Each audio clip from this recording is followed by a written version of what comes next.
Welcome to Conflict News 24. Today's bulletin includes news stories firstly from Iran, where protests ongoing for around a month, around 200 killed. Now more sanctions due to be imposed on Iran from EU, and Sayyid Ali Khamenei, Iran's supreme leader, spoke today about these demonstrations. He called them riots. Secondly, wherever Erdogan is, Turkish president, you would see MBZ as well, Mohammed bin Zayed Al Nahyan, UAE's ruler. On Thursday, Erdogan is due to meet Putin, Russian president, in Kazakhstan. And before that, MBZ, Mohammed bin Zayed, has completed visit of Russia. Thirdly, Ukraine is trying to undo Russian influence in Africa. US, Ukraine, EU all know that African countries overwhelmingly supported Russia in the ongoing Russia-Ukraine conflict. At UN General Assembly sessions, at UN Human Rights Council sessions, majority of African countries voted in support of Russia. And now, this week, when a new resolution is going to be tabled at UN General Assembly, before that, Ukraine has stepped up its efforts to have friendly relations with African countries. Ukraine is inviting Ethiopian officials and African Union officials to visit Ukraine. And lastly, Ugandan President Yoweri Museveni, in power for more than 3 decades, seems to be interested in learning martial arts. We have a clip for you. Firstly, viewers, Iran, around a month ago, protests erupted across Iran after the death of a 22-year-old girl, Mahsa Amini, who died in police custody, who was arrested over improper dressing. Since then, we have been seeing massive demonstrations across Iran, especially in Iranian Kurdistan, because Mahsa Amini was from Kurdistan province of Iran. In Tehran as well, Iranian capital, on daily basis, protests are being held. Today, a Norwegian human rights group claimed that around 200 protesters have been killed so far in the crackdown launched by government forces. 20 security officials have been killed as well. They have died in the clashes between protesters and government forces so far. Can Iranian government sustain this extended protest? We know that a few years ago, in 2009, I think, Iranian government faced 6-month-long demonstration. So far, government is calling the demonstrations riots. Today, Sayyid Ali Khamenei, Iran's supreme leader, spoke. He called the protests riots. He said riots are not spontaneous. They're not from within. There is outside propaganda. Enemies are influencing people's thinking, and they are fueling the unrest in Iran. And he said, those who are protesting, some of them are agents, and some are those who are just agitated people who need cultural work. But those who are agents must be tackled by judiciary and security institutions. So in a way, he threatened protesters that state would use its law enforcement organizations, institutions to take action against demonstration, which is undergoing. Hundreds have been arrested. Women are leading the demonstrations because the girl died, Mahsa Amini, 22-year-old girl. We are seeing videos, pictures of Iranian girls discarding hijab, their headscarves in public, setting it on fire. So, demonstrations underway. Iranian economy under sanctions for years is going to face more sanctions on Monday. EU is going to announce more sanctions against Iran on Monday over alleged crackdown launched by Iranian government on the ongoing protests. So, more sanctions, but still Iranian economy has somehow sustained this onslaught of sanctions.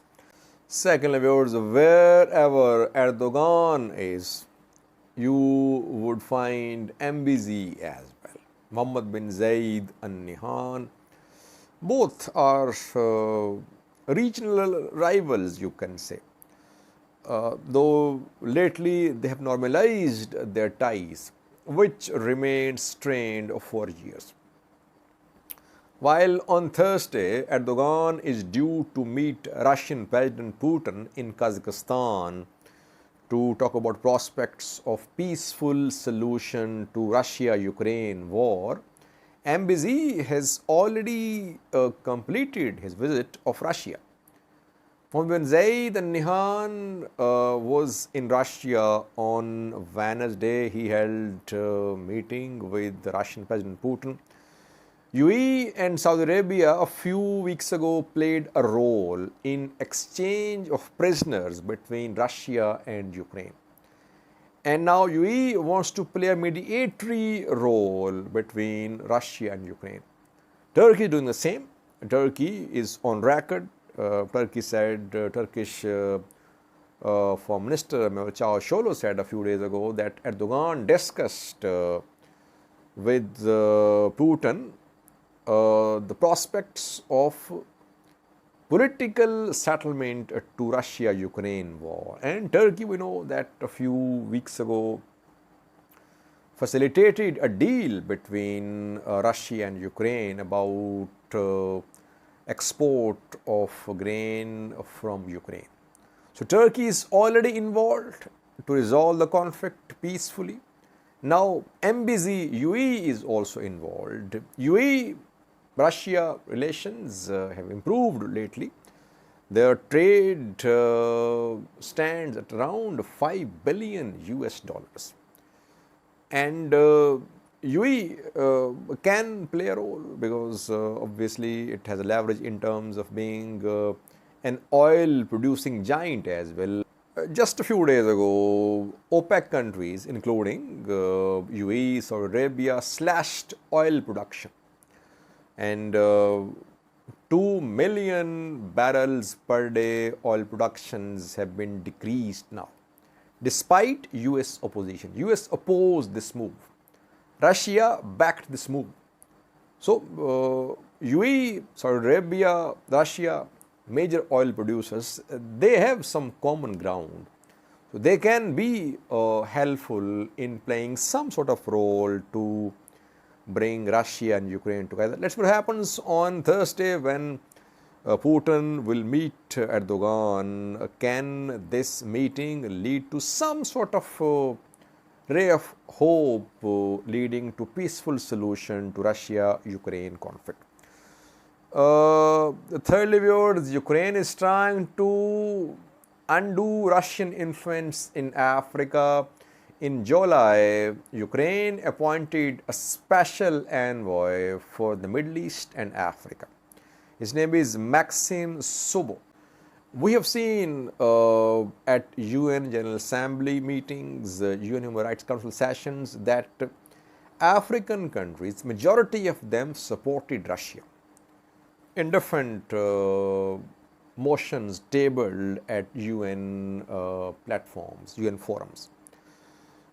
EU, US, Ukraine obviously want to undo Russian influence in Africa. That is why Maxim was appointed as Ukraine's special envoy to Africa in July.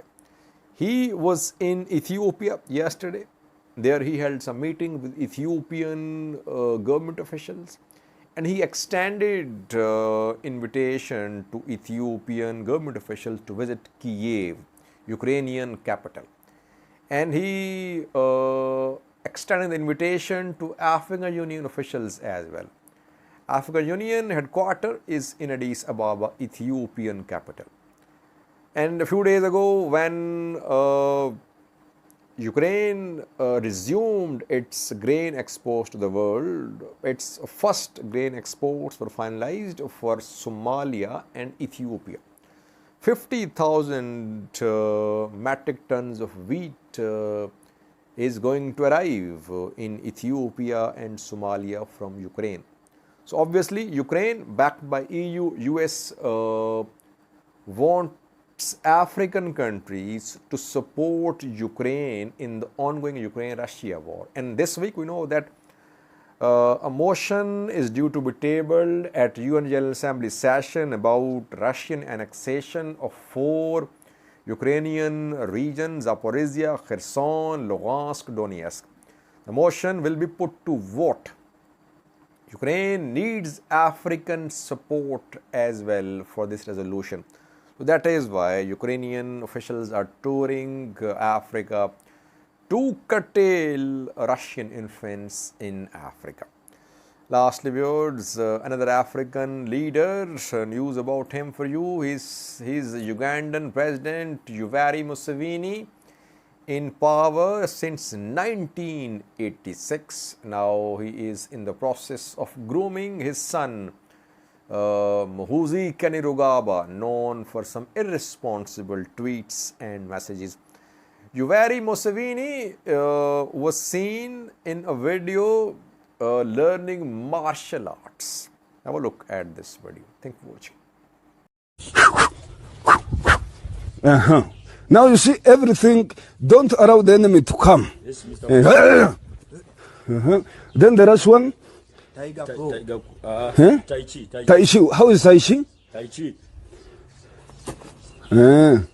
Now with the Tai Chi must be of surprise. Yes. Because the